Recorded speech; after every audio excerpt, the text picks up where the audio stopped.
গত মাসে ভারতের আহমেদাবাদ থেকে লন্ডনের উদ্দেশ্যে ছেড়ে যাওয়া এয়ার ইন্ডিয়ার একটি ফ্লাইট বিধ্বস্ত হওয়ার ঘটনায় প্রকাশিত হয়েছে প্রাথমিক তদন্ত প্রতিবেদন।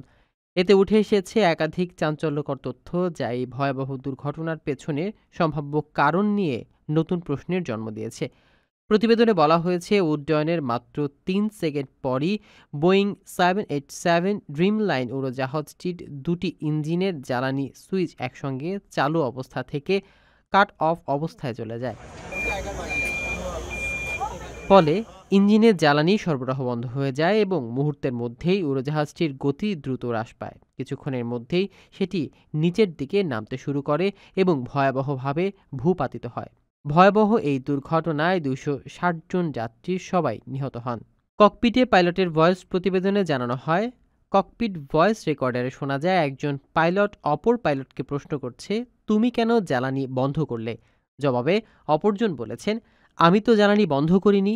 তবে উক্ত কথোপকথনে কে ছিলেন ক্যাপ্টেন আর কে ছিল ফার্স্ট অফিসার তা প্রতিবেদনে স্পষ্ট করা হয়নি। এছাড়াও কে প্রথম মেডের সংকেত পাঠিয়েছিলেন তাও অজানা থেকে গেছে।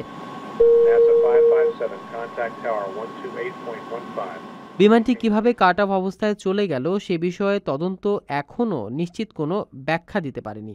বিমান নিরাপত্তা বিশেষজ্ঞ জর্জ কক্স জানান, একজন পাইলটের পক্ষে ভুলবশত এই জ্বালানি সুইচ নাড়ানো প্রায় অসম্ভব।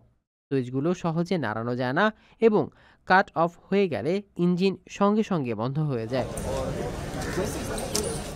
১২ জুন আহমেদাবাদ থেকে লন্ডনগামী বোয়িংয়ের ওই ড্রিমলাইনার বিমানের বিধ্বস্তের ঘটনায় উড়োজাহাজের পাইলট ক্রু সহ ২৪২ জন আরোহীর মধ্যে একজন ব্রিটিশ নাগরিক ছাড়া বাকি সবাই নিহত হন। আর আবাসিক এলাকায় যে ভবনে বিমানটি বিধ্বস্ত হয় তা স্থানীয় বিজে মেডিকেল কলেজের ছাত্রদের একটি হোস্টেল।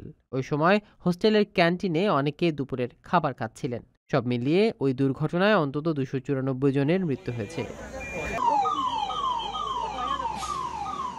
আপনার স্বপ্নগুলো আকাশ ছুবে প্রবাসীর হেলিকপ্টারের মাধ্যমে। বিয়ে, জন্মদিন অথবা যে কোনো বিশেষ প্রয়োজনে হেলিকপ্টার ভাড়া করতে যোগাযোগ করুন স্ক্রিনে দেয়া নাম্বারে। প্রবাসীর হেলিকপ্টার, নিরাপদ ও সাশ্রয়ী বাহনের বিশ্বস্ত নাম।